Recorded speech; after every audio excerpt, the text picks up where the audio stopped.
Real people, real confessions, the stories you weren't supposed to hear. Welcome to Beyond Reddit Stories. I've done things that would make your skin crawl. Things I can't even say out loud without feeling like the room gets colder. Every time I close my eyes, I hear echoes, cries, screams, silence. You'd think time would dull the memories, that guilt would eventually fade. But no, it clings to me like smoke after fire. I'm not asking for forgiveness. I wouldn't forgive me either, but maybe, just maybe, you'll understand why I can't live in peace. I wasn't always like this. I used to be just a regular kid, quiet, a bit awkward, kept to myself. I grew up in a small town where people knew each other's dogs' names better than their own kids. My parents worked long hours, mom at the diner, dad in construction. We weren't poor, but we were always behind on something. Late bills, overdue oil changes, hand-me-down clothes 2 sizes too big. I didn't have many friends, and the ones I did have weren't exactly saints. There was Kevin, who always carried a lighter even before he smoked, Tara, who shoplifted lip gloss like it was a sport, and Tommy, my best friend since first grade, who had this quiet rage in him that only ever showed when things got still. We weren't bad kids, at least not in the beginning. We were just bored, invisible, and curious how far we could push before someone actually said stop. The first time I did something I regret. I was 15. It wasn't anything illegal, at least not technically. A prank, a stupid dare. We broke into an abandoned house on the edge of town, one of those places where the air smells like old wood and dead animals, and every creak sounds like it carries a warning. We trashed the place, spray paint, smashed glass, burnt a mattress in the backyard just to see it burn. I felt something that night, a rush, a high I couldn't explain, and I wanted more. I wish someone had stopped me, a teacher, a cop, a parent, anyone. But they didn't. And the thing about guilt is it doesn't show up right away. It waits. It waits until you've ruined something too big to ignore. And by then, it's too late. By the time I was 17, I had built a reputation, not the cool kind, not the feared kind either. Just the kind where adults muttered your name when things went missing, and classmates avoided eye contact in the halls. I became a ghost present, but not seen unless something went wrong, and things went wrong a lot. It started with small things. Pocketing cash from my mom's purse. Lying to teachers so often I forgot what the truth even sounded like. Skipping school to wander the streets. Sitting in parking lots just to watch people come and go. Imagining their lives stable, quiet, not mine. Then came the worst stuff. I stole from neighbors, not because I needed anything, but because I could. Jewelry, electronics, sometimes just random trinkets. I'd pawn some, keep some, toss others in the river just to see them disappear. I spray-painted slurs on garage doors I thought belonged to people who deserved it. They didn't. I started getting violent, too. I hit a kid once for laughing when I tripped, punched him so hard he chipped a tooth. No one said anything, not even him. That kind of silence is addicting. It's not forgiveness, but it's worse. It's apathy, and it fed me. I slept with my best friend's girlfriend, twice. I don't even remember why. I think I just wanted to know if I could get away with it. I did. He never found out, but I couldn't look him in the eye after that. So I ghosted him, just stopped answering texts, stopped showing up to our usual spots. He didn't chase after me. No one ever did. There were drugs, eventually, weed at first, then pills. I didn't care what they were. I just wanted to feel something that wasn't this gnawing emptiness. My body wasn't mine anymore. I'd sell whatever I had just to buy more, even if it meant lying to the only people who still believed in me. I once let a girl think I loved her just so I could crash at her place for a few weeks. She cooked me breakfast, told me I had kind eyes. I let her believe it. Then one day, I left while she was at work, took her TV, some cash, even her dog's food bowl for some reason. She messaged me for a month afterward. I never replied. I justified all of it.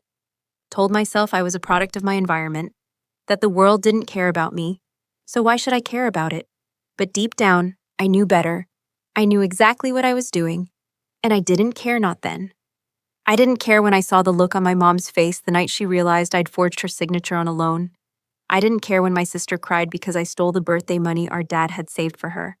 I didn't care when I got fired from the one decent job I had because I was caught stealing tips. I told myself none of it mattered until one day it did. It all came crashing down on a Wednesday, not a dramatic, thunderstorm-filled kind of day, just an ordinary, beige kind of Wednesday. I was at a gas station, standing in line with a pocket full of stolen scratch-offs and a plan to pawn a stranger's phone I had picked off a diner table that morning. Then I saw her. Not someone famous, not someone I even knew well. Just a girl I vaguely remembered from high school, Amanda. Maybe she was buying juice for her kid. He couldn't have been older than 5. And she smiled at him like he was the only reason the world kept spinning. Something in that smile cracked something in me. It wasn't guilt. Not at first. It was confusion because I realized I had never, ever made anyone feel that way. No one had ever looked at me like I was something to be proud of. No one ever would. I stood there frozen, lottery tickets crinkling in my sweaty palm. And for the first time in years, I felt like a ghost in someone else's life. That night, I couldn't sleep. Not because I had nightmares, but because I didn't deserve any. Nightmares would have been too merciful. I stared at the ceiling and replayed every awful thing I had ever done, every betrayal, every lie, every cheap thrill.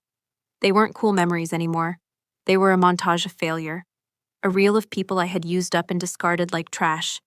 And then the dreams started. They weren't violent or surreal, just memories but warped. My mom, crying on the kitchen floor, reaching out for help while I laughed and walked away. My best friend, holding a photo of us from middle school, alone at the skate park where we used to hang out. The girl whose heart I broke, an apartment I looted cooking breakfast for no one. I started hearing things too, not in the schizophrenic sense, just echoes. Doors closing that weren't open, phones vibrating that weren't there. My name whispered through static. I knew none of it was real. That's what made it worse. It meant my mind, my own mind, was turning on me. I stopped stealing, not because I found morals, but because I couldn't stand the paranoia. Every time I slipped a wallet or took something small, I'd panic. I'd think the police were behind me, or the owner would turn around and look at me like they knew everything. I tried apologizing. I sent a message to my ex-friend. A long one. I admitted everything. I didn't ask for forgiveness, just truth. He never replied. I don't blame him. I left a voicemail for my mom. She didn't answer. Just silence followed by the beep. I told her I was sorry, that I knew what I had done, that she deserved a better son. I don't know if she ever listened to it. I even returned the dog bowl, left it on the girl's doorstep in the dead of night. Dumb, I know, but it was all I could think to do. What scares me isn't that I was a bad person. It's that I enjoyed being one. I loved the power, the silence, the ability to hurt people and walk away like nothing happened. That's the part that haunts me. Not the actions, but the absence of remorse until it was too late. What kind of person does that make me?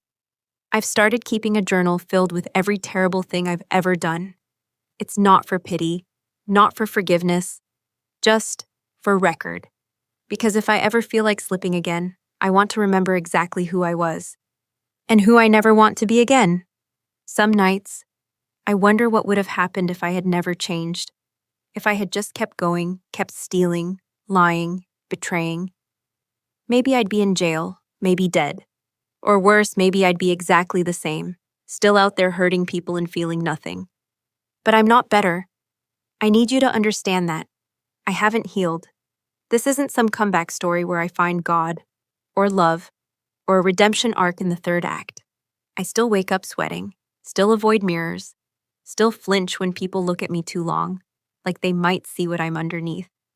Sometimes I think about walking into a church, just sitting there and not saying a word, just being still.